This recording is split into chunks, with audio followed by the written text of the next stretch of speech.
On the crime scene, the prime suspect in the murder of 26-year-old Starlet Wahu is now under investigation for possible serial killings both in and outside Nairobi. This development follows another victim's report at the Matara Sub-County Police Headquarters detailing her attempted murder by the suspect identified as John Matara, whom she met on a dating site.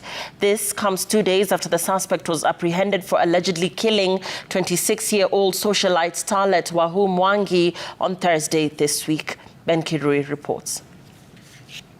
Investigations into the brutal murder of popular socialite Starlet Wahu took a different twist on Saturday. He was trying to strangle me so much.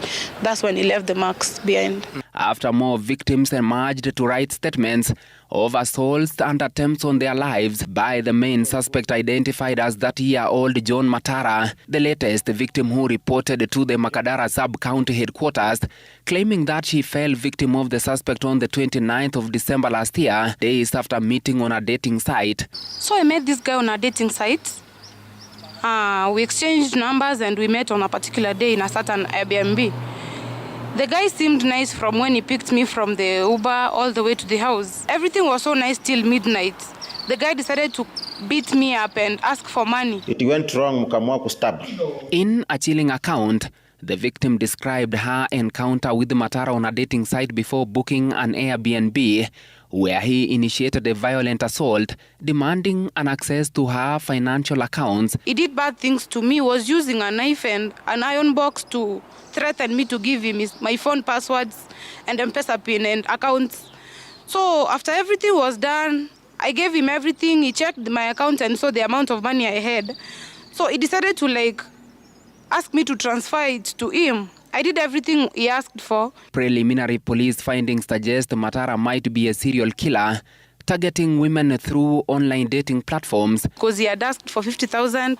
I transferred the money to him and The victim, who requested to remain anonymous, identified Matara as the perpetrator after news of Starlet Wahu's murder spread, confirming that the individual matched the person she encountered. He was the same guy. I can testify that. Even when I transferred money, it came John Matara.